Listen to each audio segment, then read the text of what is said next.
اسے رمضان گزر گیا ہے تو وہ ہمیں کچھ سکھانے کے لیے آیا.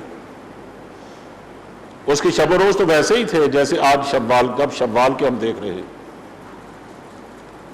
لیکن دیکھ لیجیے ہمارے معمولات میں اس کے آنے کے بعد جو حیرت انگیز تبدیلیاں ہوئی تھیں وہ اب نہیں ہیں. گرد و پیش میں دیکھیں یہ دونوں حال بھر جاتے تھے میرے آنے سے پہلے. ابھی میں وہاں سے نکلا ہوں تو میں اپنے دوست سے کہہ رہا تھا کہ دیکھو پتہ چلتا ہے رمضان چلا گیا. لیکن یہ جو اعلیٰ سے اعلیٰ تعلیم آپ دلا رہے ہیں لیکن اس کا مخصوص سوائے ایک اعلیٰ کمائی کرنے کے پیسہ کرنے کے کچھ نہیں ہے. اس کا نتیجہ بہت کم ایسا ہوگا کہ وہ آپ کی خدمت میں کام آئے ورنہ وہ اپنے جوگا جو ہوگا. میرے ایک بہت عزیز دوست ہیں برسوں تک میرا ان سے تعلق رہا. اب وہ رو رہے ہیں بیچارے کہ میں نے اتنا کچھ تیار کمایا ہے اور میرا بچہ وہ رات کو بھی گھر میں نہیں آتا پتہ نہیں کہاں ہوتا ہے. میں نے اس کی گاڑی کی چابی چھینی وہ زبردستی مجھ سے چابی چھین کے لے گئے. یہ تو چند دنوں کی بات ہے کوئی ایک کہانی. یعنی ہم نے مغرب کو دیکھ کر نا انہوں نے بچوں کو کھلی چھوڑ دی. نتیجہ یہ ہوا کہ ان کا خاندانی نظام تباہ ہو گیا. 16 سال کی عمر کے بعد لڑکا اپنی گرل فرینڈ کے ساتھ پھرتا لڑکی اپنے بوائے فرینڈ کے ساتھ پھرتی اور وہ گھر میں رہتے ہیں کرایہ پر ایک کمرہ لے کے رہتے ہیں. وہاں وہ جس کو چاہے اپنے ساتھ لے منہ کالا کرتے پھرے. ماں باپ ان کو کچھ نہیں کہہ سکتے. اگر کہیں تو پولیس کو اطلاع دیتے ہیں پولیس کو اگر پکڑ کے لے جاتی. اسلام نے انہی چیزوں سے روکا تھا. ہمیں یہی بات سمجھانے کے لیے آتا ہے سال رمضان کہ لوگوں آسودہ زندگی گزارنا چاہتے ہو نا دنیا میں بھی اور آخرت میں بھی اللہ بھی خوش ہو اور تم بھی زندگی گزارو تو پھر اللہ کے احکام کا اتباع اس کی اطاعت اس کا شوق اپنے دلوں میں پیدا کرو. اور رمضان اسی کا شوق پیدا کرتا ہے. وہ بار بار ہمیں یہ تصور دیتا ہے کہ دیکھو تم جو کچھ بھی کرتے ہو تم اللہ کی نگاہوں میں وہ ہر وقت تمہیں دیکھتا ہے. بھائی ایسا فرق ہے کہ اگر چور کو یہ معلوم ہو رہا کہ چوکیدار دیکھ رہا ہے وہ گھر میں نقب نہیں لگا سکتا. کلر کو یہ معلوم ہوا ہے ہیڈ کلر دیکھ رہا بڑا دیانتدار آدمی ہے یا مجھے سیکشن افسر دیکھ رہا ہے وہ کبھی اپنی فائل میں ایسی ویسی حرکت نہیں کر سکتا. وہ بتا مجھے وہ پوچھنے والا. یعنی جس کو بھی معلوم ہو کہ پوچھنے والوں کی نگاہیں مجھ پر ہیں وہ غلط کام کیوں کرے گا. جب اللہ کے بارے میں ہم یہ بات بھول جاتے ہیں کہ ہمیں کوئی دیکھنے والا نہیں کوئی پوچھنے والا نہیں آتے ہیں کس نے دیکھا کل کو کیا ہوگا. یہ ٹھیک ہے کہ دل کے بہلانے کو غالب یہ خیال اچھا ہے. ہم کو معلوم ہے جنت کی حقیقت لیکن دل کے بہلانے کو غالب یہ خیال اچھا ہے. ہمیں معلوم ہے جنت میں کچھ نہیں ہے لیکن بہلاوے کے لیے ٹھیک ہے اس باتیں ہوتی رہتی. ہمارا تعلیم یافتہ طبقہ وہ یہی سمجھ رہا ہے لیکن خبر ہو اور خبر کیسے ہو جب خبر ہوتی ہے تو آدمی مر جاتا ہے. خبر تو اس وقت ہوتی ہے نا اس وقت اللہ یہاں تو خبر دیتا ہے اپنے پیغمبروں کی معرفت. اگر پیغمبر کے بارے میں آپ کچھ نہیں جانتے ہو صداقت کے بارے میں اس کے کارناموں کے بارے میں اس کی پاکیزہ زندگی کے بارے میں اس کے پاکیزہ کردار کے بارے میں اس کے کارناموں کے بارے میں اس کے معجزات کے بارے میں آپ نہیں جانتے ہیں تو اطلاع دینے والا تو ایک ہی ہے نا. اور اس نے اللہ کے بارے میں اور تمام چیزوں کے بارے میں جو تعلق عالم غیب سے ہے اگر آپ ان کو نہیں جانتے پھر آپ کو بتانے والا کوئی نہیں ہے. مولانا منظور نعمانی نے ایک بڑی اچھی بات لکھی اپنے معارف الحدیث میں. انہوں نے معارف الحدیث کی ایک جلد لکھی ہے جس میں انہوں نے صرف نبی کریم صلی اللہ علیہ وسلم کی دعائیں جمع کی. وہ کہتے ہیں میں نے بعض ہندو پروفیسروں کو بلکہ ہندو دوستوں کو جو بہت پڑھے لکھے لوگ تھے ان کو میں نے گھر میں دعوت دی بلایا اور وہ جلد میں نے ان کے سامنے رکھ دی وہ دعائیں سامنے رکھی ہیں حضرت صلی اللہ علیہ وسلم کی. انہوں نے کہا میں تمہیں کچھ نہیں کہتا اسلام کیا میں حضور کی نبوت کے بارے میں کچھ نہیں بتاتا تم صرف ان دعاؤں کو پڑھ لو. چنانچہ نے دعائیں پڑھی ظاہر پوری کتاب موجود ہے. وہ دعائیں پڑھنے کے بعد کہنے لگے کہ کوئی دنیا کا آدمی جس نے دنیا کے سارے علوم بھی حاصل کیے ہوں وہ کبھی اس طرح ان کیفیتوں کے ساتھ دعا نہیں مانگ سکتا. یہ تو وہی مانگ سکتا ہے جس نے اپنے اللہ کو دیکھا اور اس کا بے پناہ یقین اپنے خدا پر اور وہ واقعی اللہ کا رسول ہی ہو سکتا ہے. انہوں نے کہا ہندوستان میں چونکہ ہم اس کا اظہار نہیں کرتے کہ کتنے لوگ ہم مسلمان کر چکے ہیں وہ کہتے کتنے لوگ صرف وہ کتاب پڑھ کے مسلمان ہو گئے کہ یہ آدمی اس دنیا کا نہیں ہے یہ تو اللہ کا آدمی یہ تو اللہ کا بندہ. لوگوں ہم نے اگر حضرت صلی اللہ علیہ وسلم کو جانا پہچانا ہوتا نا اس لیے میں پڑھے لکھے لوگوں کے لیے بھی کہہ رہا ہوں کہ خدا کے لیے کچھ نہیں آپ قرآن کو چھوڑیے آپ حضور کو جاننے کی کوشش کریں. جب آپ ان کے کارناموں کو، ان کی پاکیزہ زندگی کو، پاکیزہ اعتبار کو دیکھیں گے نا تو آپ سوچنے پر مجبور ہو جائیں گے کہ انسان کے ساتھ کمزوریاں لگی ہیں، یہ کیسا انسان؟ تب آپ کو پتہ چلے گا کہ اللہ کے نبی کیا ہوتے ہیں، اس کے رسول کیسے ہوتے ہیں، اور وہی اللہ اور بندوں کے درمیان واسطہ ہوتے ہیں، پھر آپ شاید قرآن کریم تک پہنچ سکے، ویسے نہیں پہنچ سکتے۔ تو کہنا صرف یہ ہے کہ ایک تو یہ بات ہے جو ہمیں روزوں نے سکھائی ہے کہ لوگوں اپنا سب کچھ اللہ کے حوالے کر دو، وہ ہر چیز کا مالک۔ اور دوسری یہ بات، اسی کا حصہ یہ ہے کہ اللہ ہر وقت دیکھتا ہے، تم ہر وقت اس کے سامنے۔ چنانچہ صحابہ نے جب یہ بات سمجھی تھی نا تو انہوں نے واقعتاً سب کچھ اللہ کے حوالے کر دیا تھا۔ وہ سمجھے تھے کہ ہمارا تو ہے ہی کچھ نہیں، یہ جسم اس نے دیا تو صرف اس لیے تاکہ اس کے راستے میں کام آئے، ذہانت دیا تو اس لیے تاکہ اللہ کے دین کی نشر و اشاعت کے کام آئے، اور دولت دیا تو اس لیے تاکہ اللہ کے بندوں کی خدمت کے کام آئے۔ مجھے اگر صلاحیتیں عطا کی ہیں تو وہ بھی اس لیے کہ دین کی سرفرازی اور بندوں کی بھلائی کے کام آئے، اور یہ میں اپنے لیے کیا ہوں، میرا تو کام ہی یہ ہے، یہ سب اللہ نے مجھے دیا اس لیے وہ تو پھر جب اس چیز کو پا گئے تھے نا تو ان کا ہلنا جلنا، بولنا چالنا سب کچھ اللہ کے احکام کے مطابق تھا۔ ظفر اپنے ہادی مرحوم نے ان کا ٹھیک نقشہ کھینچا، کہتا ان کا حال تو یہ تھا کہ بھڑکتی نہ تھی خود بخود آگ ان کی، غصہ کس کو نہیں آتا، ان کو بھی آتا تھا، لیکن وہ غصہ بھی اللہ کے دین کے ساتھ بھرا ہوا تھا۔ خوشیاں ان کی بھی ہوتی تھی لیکن وہ بھی اللہ کے دین سے متعلق۔ کہا بھڑکتی نہ تھی خود بخود آگ ان کی، اور شریعت کے قبضے میں تھی باغ ان کی، جہاں کر دیا نرم نرما گئے وہ، اور جہاں کر دیا گرم گرما گئے وہ۔ یعنی کہہ دیا بھی یہ کام نہیں کرنا، بس نہیں کرنا، اس کے ساتھ ملنا ہے ٹھیک ہے ملنا، یہاں جھکنا ہے جھک گئے، جہاں دیکھا کھڑے ہو جانا سر قد ہو کر تو تن گئے۔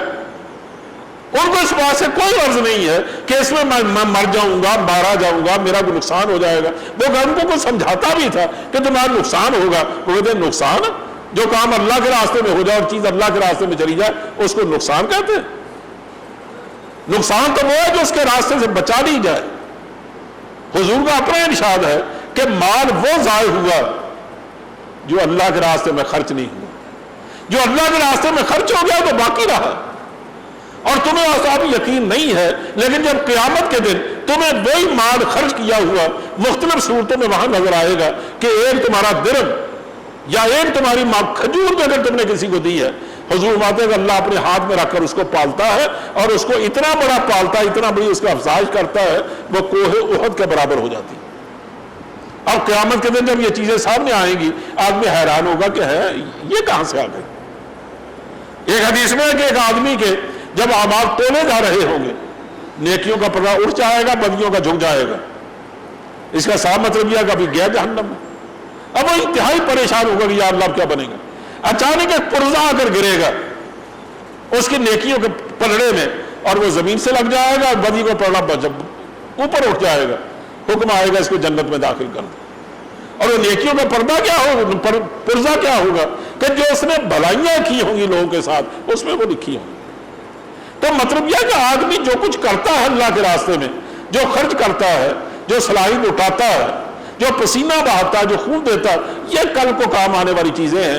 آج ہم اس کو ہزار سمجھے ضائع ہو گئی، یہ ضائع نہیں، ضائع تو وہ ہو گئی جو آپ نے بچا کے رکھی ہے، جو میں نے بچا کے رکھی۔ ایک تو یہ چیز دیکھیے نا، ہم نے رمضان میں بھوک برداشت کی، لوگ سمجھتے ہیں ہم نے اپنی صحت کب کمزور کر دی۔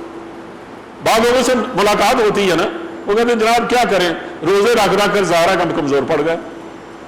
حالانکہ روزہ رکھ کر ٹھیک ہے کہ آدمی کے جو اوپر کا جانور شاید تو اول تو خیر اس کو کمزور کہاں ہونے دیتے ہیں۔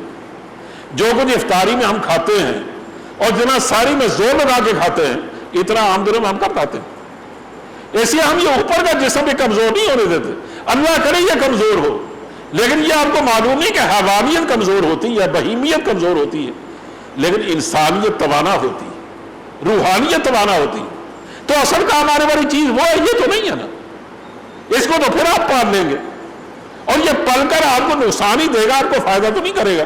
لیکن اگر آپ کی معنویت، آپ کی انسانیت، آپ کی روحانیت وہ توانا ہو گئی ہے، وہ معاشرے کے لیے بھلائی کا پیغام ہے، خود آپ کے لیے بھلائی کا پیغام، آپ کے لیے نعمت ثابت ہوگی۔ دوسری چیز یوں کہنی ہے، وقت تو خیر تھوڑا ہے، کہ میں نے پہلے میرے خیال میں خطبے میں جو میں نے استقبال رمضان کے حوالے سے دیا تھا، اسے میں نے عرض کیا تھا کہ نبی کریم صلی اللہ علیہ وسلم کا خطبہ شعبان میں جو آپ نے دیا آخری جمعے میں، وہ حدیث کی اکثر کتابوں میں لکھا ہوا، اس میں آپ نے اس کو شہر الصبر قرار دیا، شہر المرحمہ قرار دیا، یعنی یہ دو صفتیں قرار دی اس کو، یعنی ایک تو شہر الصبر کا مطلب یہ ہے کہ آپ کو ہر صورت اپنے اندر اتنی طاقت فراہم کر لینی چاہیے روزے سے کہ آپ جس چیز کا فیصلہ کریں کہ یہ کام مجھے کرنا ہے، اس میں آپ کی جسمانی عوارض، آپ کے مالی عوارض، آپ کی دائیں بائیں کی چیزیں اس کے راستے میں رکاوٹ نہ بن سکے۔ یہ وہ چیز ہے جس کو ہم ول پاور کہتے ہیں، قوت ارادی کہتے ہیں۔ کتنے اچھے لوگ آپ نے دیکھے ہوں گے کہ جو بیچارے بات چاہتے ہیں، کہتے ہیں جی مطلب میں نمازیں پڑھنا چاہتا ہوں، میں اور بڑائی کے کام کرنا چاہتا ہوں، لیکن پتہ نہیں مجھ سے ہوتے کہ آپ میری دعا کریں تاکہ میں یہ کام کر سکوں۔ حالانکہ کمزوری کیا ہوتی ہے؟ اس کے اندر قوت ارادی نہیں ہوتی، اور سب کچھ ہوتا ہے۔ کتنے نوجوان آپ نے ایسے دیکھے ہوں گے، یونیورسٹیوں تک میں داخلہ لے لیتے ہیں، کالجوں میں امتحان سر پہ آیا ہوتا ہے، ان سے کہا تم پڑھتے کیوں نہیں؟ کہتے پتہ نہیں مجھ سے پڑھا نہیں جاتا۔ جس آدمی میں قوت ارادی نہیں ہے نا، یعنی جس آدمی نے یہ تہیہ کر لیا کہ مجھے یہ کام کرنا ہے، یا جس قوم نے تہیہ کر لیا، اب تاریخ کا حوالہ کیا دوں، چائنیز سے بڑھ کر دنیا میں کوئی بیکار قوم نہیں تھی۔ اقبال نے ان کی بیداری کو قیامت آنے کے برابر کہا، انہیں اپنے انداز میں کہا کہ اسرافیل نے اللہ کی یہاں میری شکایت کی کہ یہ بندہ وقت سے پہلے قیامت کر نہ دے برپا، اس کو لگام دی جائے، اس کے کلام سے تو قیامت آ سکتی ہے جو کوئی یہ کہتا ہے، یہ بندہ وقت سے پہلے قیامت کر نہ دے برپا۔ ندا آئی کہ آشوب قیامت سے یہ کیا کم ہے، گرفتہ چینیاں احرام مکی خفتہ در بتھا، کہ چینیوں نے احرام باندھ لیے اور مکے والے سوئے ہوئے، کیسے بڑی قیامت اور کیا؟ یعنی جن کو اللہ کے رسول نے جگا کے پیچھے چھوڑا تھا وہ سو رہے ہیں، اور جو نشیوں کی قوم تھی جن کے بارے میں ساری دنیا جانتی ہے کہ ان سے زیادہ نشہ کرنے والی کوئی قوم نہیں تھی، نہایت نکمی قوم، لیکن موضوع تم اٹھا اس نے بیداری پیدا کر دی۔ جب وہ بیداری پیدا ہو گئی تو پھر یہ قدرت کا قانون ہے کہ جو لوگ اٹھ کھڑے ہوتے ہیں نا تو وہ ویرانوں کو گلشن میں تبدیل کر دیتے ہیں، اور جو سو جاتے ہیں ان کے گلشن بھی ویرانوں میں تبدیل ہو جاتے ہیں، یعنی ان کی بستی ہوئی، ان کی لہلہاتی ہوئی کھیتیاں اجڑ جاتی ہیں، بستی آبادیاں تباہ ہو جاتی ہیں، بستی ہوئی آبادی۔ لیکن جو لوگ ہمت والے ہوتے ہیں، کچھ کر گزرنے والے ہوتے ہیں، اسی اقبال مرحوم نے کہا تھا کہ جوانوں میں عقابی روح جب بیدار ہوتی ہے، جوانوں میں نظر آتی ہے ان کو اپنی منزل آسمانوں میں، وہ سمجھتا ہے کہ آسمانوں کی بلندیوں پر چڑھنا، لیکن جب ان میں یہ بات پیدا نہیں ہوتی اور ان میں اذان کی پختگی نہیں پیدا ہوتی، وہ دنیا ہی کے کیڑے بن کے رہ جاتے ہیں، اللہ کے ساتھ ان کا کوئی تعلق نہیں ہوتا، وہ دنیا ہی کو جنت سمجھتے ہیں، آخرت کی جنت لینا ان کا مقصد نہیں ٹھہرتا، تو ان کی ول پاور قوت ارادی کہاں سے آئے گی؟ وہ تو دنیا میں کیڑے بن کر رہے ہیں۔ اقبال نے مکالمہ لکھا ہے عقاب کا اور چیونٹی کا، کہ چیونٹی ہمیشہ زمین پر رینگتی، اسی میں گھر بناتی ہے، اسی میں خوراک جمع کرتی ہے، اسی میں رینگتی رہتی ہے ہر وقت، یعنی ذلت اس کا مقدر بن چکی، پستی اس کے نام لکھ دی گئی، لیکن عقاب وہ زیادہ بلندیوں کی خبر لاتا۔ تو اس نے کہیں عقاب سے پوچھا کہ یہ بات کیا ہے، رفتیں تیرے نام لکھ دی گئی ہیں اور پستیاں میرا مقدر بن گئی، یہ اس میں آخر حقیقت کیا ہے؟ انہوں نے کہا تو رزق اپنا ڈھونڈتی ہے خاک راہ میں، کہ تو رزق اپنا ڈھونڈتی ہے خاک راہ میں، اور میں نو سپر کو بھی نہیں لاتا نگاہ، یہ نو جو آسمان ہے میں تو ان کو بھی آسمان کو بھی خاطر نہیں لاتا، میری پرواز ہمیشہ اوپر سے اوپر جانے والا زیادہ اوپر ہی ہوگا اور نیچے گرنے والا نیچے ہی ہوگا۔ یہ ہمیں رفعتوں کی خبر دینے آتا ہے یہ رمضان، یہ ہمارا تعلق مال و دولت سے، عہدہ و منصب سے، زمین کے رشتوں سے، زمین کے عوارض سے، ان سے ہمارا تعلق توڑتا ہے اور ہمارا تعلق قائم کرتا ہے اللہ سے، اللہ کے رسول سے، اللہ کے دین سے، جنت سے۔ یہ دنیا تو ظاہر چند روزہ چند سالوں کی دنیا ہے، اور جنت کا اور آخرت وہ ایک ایسی دنیا جو کبھی ختم ہونے میں نہیں آئے گی۔ تو جس کا ابدی دنیا سے تعلق قائم ہو جاتا ہے، اس کا دنیا اس کے دماغ کو کوئی خراب کرے گی۔ آج آپ نے جو حکمران بنا رکھے ہیں، آپ وہ کوئی سا کام بھی کرتے ہیں تو اس سے پہلے کمیشن ڈھونڈتے ہیں، ہمیں کیا ملے گا اس میں۔ جو آپ نے بڑے سے بڑے آدمی بڑے سے بڑے عہدوں پر بٹھا رکھے ہیں، وہ ہر کام میں یہ تماشا دیکھتے ہیں کہ ہمیں کتنے پلاٹ ملیں گے، ہمیں اس سے فائدہ کتنا ہوگا، ہم اپنی اولاد کے لیے کیا چھوڑ مریں گے۔ ان کو اگر ان کے دماغ میں یہ بات بس جائے کہ دنیا تو ہے ہی چند روزہ، اس کے بدلے میں کیا مرنا؟ ارے مرنا ہے تو اس دنیا کے بدلے میں مرو جو واقعی اس کے راستے مرنے والا پھر کبھی نہیں مرے گا۔ یا تو تم مرو گئی، چاہے تم کچھ بھی بنا لو اور یہ سب کو چھوڑ کے مر جاؤ گے۔ حضور نے فرمایا تھا کہ اس آدمی زیادہ بدنصیب اور احمق تم نے کوئی آدمی دیکھا ہے کہ جو صرف اپنے وارثوں کے لیے محنت کرتا، صرف اپنے وارثوں کے لیے؟ تو صحابہ نے پوچھا کہ حضور ایسا کون آدمی جو اپنے وارثوں کے لیے محنت کرتا؟ فرمایا جو آدمی اللہ کے راستے میں خرچ نہیں کرتا، وہ جمع کرتا رہتا ہے، تو آخر موت تو اس کو آئے گی نا، تو بعد میں کس کے پاس جائے گا؟ اس کا جمع کیا ہوا اس کے وارثوں کے پاس جائے گا۔ تو ایسا زندگی میں جو کچھ جمع کیا ہے اپنے وارثوں کے لیے کیا، اس کے اپنے کس کام آئے؟ عربی والے کہا کرتے تھے کہ علم یحرسک وانت تحرس المال، کہ علم تمہاری حفاظت کرتا ہے اور تم مال کی حفاظت کرتے ہو، تو چوکی دار ہو۔ تو دیکھ لو یہ بڑے بڑے لوگ جو چاہے صدر مملکت کیوں نہ بن جائیں، وزیر اعظم بن جائیں، مختلف وزارتوں کی گدی نشین ہو جائیں، یا بڑے بڑے مولوی بن جائیں، پیر بن جائیں، لیکن حاصل ان کا صرف یہ ہے کہ درہم و دینار ہم نے کتنے جمع کیے ہیں، سونا چاندی کتنے جمع کیا ہے، دنیا ہم نے کتنی بنائی ہے۔ وہ ہر طبقے میں آپ کو ایسے لوگ ملیں گے، تو اندازہ کریں کہ ان کی رسائی اور ان کی سوچ کتنی چھوٹی ہے۔ تو ان میں ول پاور کہاں پیدا ہوگی؟ بلندیوں پر اڑنا وہ کہاں سیکھیں؟ تین چیزیں تھیں جس کے لیے حضور تشریف لائے تھے، اور یہ بات میں اپنی طرف سے نہیں کہتا، ریبی میرے عامر نے رستم سے کہی تھی۔ انہوں نے کہا تمہاری زندگی کا آخر مقصد کیا ہے؟ تم کیوں چڑھ دوڑے ہو ہم پر اور ہم سے کیا باتیں منوانا چاہتے ہیں؟ ان کا تین باتیں جو ہمارے پاس لے کے آئے ہیں۔ ایک تو یہ کہ ہم انسانوں کا غلام نہیں رہنے دیں گے۔ کبریائی صرف اللہ کو زیب دیتی ہے۔ ابھی میں نے کہا نا کہ روزہ ہمارے اندر یہ چیز پیدا کرتا ہے کہ لِتُكَبِّرُ اللَّهَ عَلَى مَا هَدَاكُمْ، تم اللہ کی دی ہوئی رہنمائی کے مطابق صرف اللہ کی کبریائی کو تسلیم کرو، بڑا صرف وہ ہے اور کوئی بڑا نہیں۔ تو کہا تم نے جو بڑائی کا نسور پھونکا اور ان لوگوں کو اچھے بڑے آزادوں کو گناہ بنا لیا، ان کی ماں نے ان کو آزاد دینا تھا، کام ان کو دنیا کی غلامی سے نجات دینے کے لیے آئے ہیں، ہم انسانوں کو انسان کی غلامی سے آزاد کرنے کے لیے آئے۔ ان کا دوسرا کیا کام؟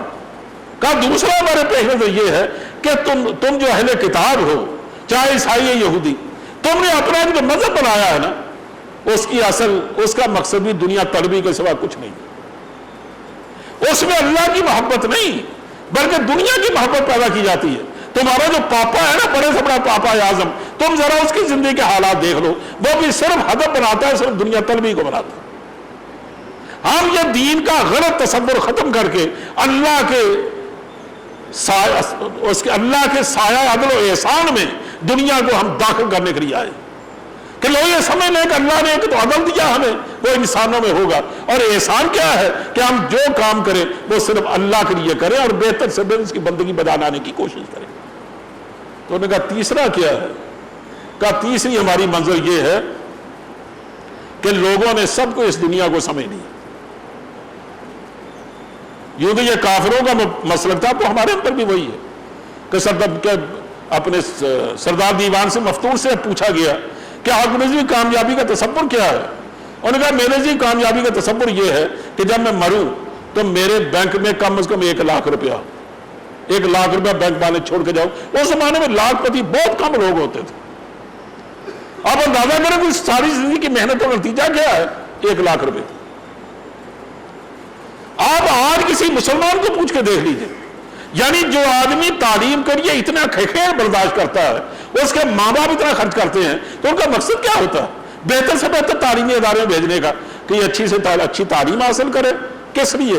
اچھی سے اچھی نوکری ملے اسے، اور نوکری ملے تو بڑی سے بڑی تنخواہ پائے، پھر اس کو جس لائن میں لگا دیا جاتا ہے ان کے انکریمنٹوں کا چکر، اس میں پروموشنوں کا چکر، حتیٰ کہ اسی راستے میں کبھی اس سے لڑائی، کبھی اس سے لڑائی، کبھی آگے بڑھ گئے کبھی پیچھے ہٹ گئے، ساری صلاحیتیں اس میں تباہ ہو جاتی ہیں۔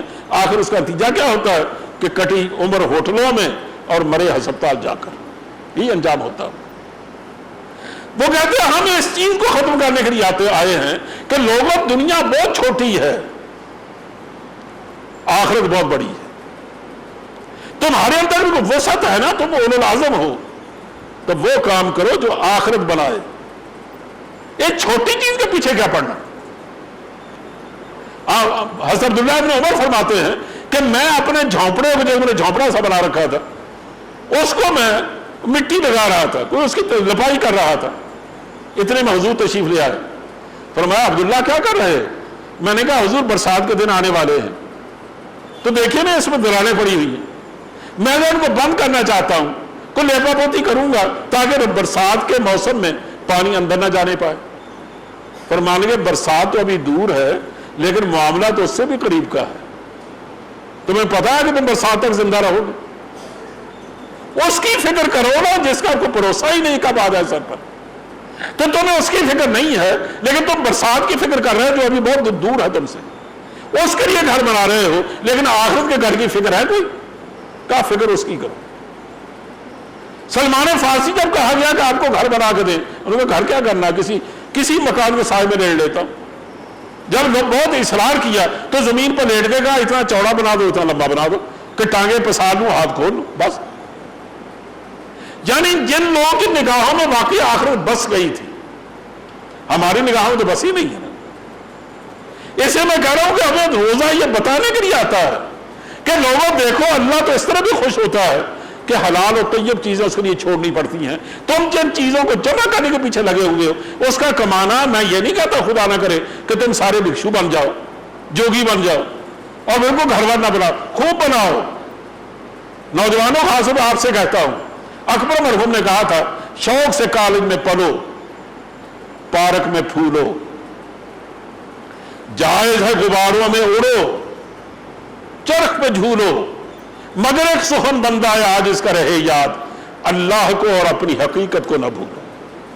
تمہیں معلوم ہونا چاہیے کہ تمہارا اصل کیا، تم اللہ کے رسول کی امت ہو، اور اقبال نے تمہیں شاہین ہی نہیں کہا بلکہ رسول اللہ کے شاہین کہا کہ تم اللہ کے رسول کے شاہین، تمہیں ظاہر اللہ کے رسول کا ادھورا چھوڑا ہوا کام تمہیں اس کو پورا کرنا، اور تمہیں بالکل اس طرح کی زندگی گزارنی ہے جس میں دین کو سرافرازی ملے اور لوگوں کے گھروں میں چراغ جلنے لگے، لوگوں کی محرومیاں کم ہوں، تم اپنے گھروں کی فکر کم کرو، دوسرے گھروں کی فکر زیادہ کرو، اس لیے اپنی حقیقت کو کبھی نہ بھولو، اور اللہ کو کبھی نہ بھولنا کیا مطلب ہے کہ یہ کبھی نہ بھولو کہ اللہ سے تم غافل ہو گئے، یہ سمجھو خدا تمہیں دیکھتا نہیں، سب کو تمہارے پاس خدا کا ہے اور خدا ہر وقت دیکھ رہا ہے، جیسے میں نے بات شروع کی تھی۔ میں اس کے سوا اور کیا کہوں کہ میں تو کیا، میرا سارا مال و منال، میرا گھر بار، میرے اہل و عیال، میرے ولولوں کا جاہو جلال، میری عمر رواں کے ماہ و سال، میرا سب کچھ میرے خدا کا ہے۔ یہ ہے وہ سبق جو ہمیں روزوں نے دیا ہے، کاش ہم اس سبق کو یاد رکھیں اور پوری زندگی میں اس پر طاری کر دیں، تو پھر تو واقعی روز رمضان گیا نہیں بلکہ وہ آپ کے ساتھ ساتھ ہے۔ لیکن اگر آپ نے پہلے دن سے اس سبق کو دل و دماغ میں بسر دیا، یہ نکال دیا ہے، تو پھر رمضان آیا گیا اور ہماری محرومیوں میں کوئی فرق نہ پڑا، نہ دل بدلا، نہ دل کی آرزو بدلی، نہ تم بدلے، میں کیسے اعتبار انقلاب آسماں کر لوں۔ وآخر دعوانا ان الحمدللہ رب العالمین۔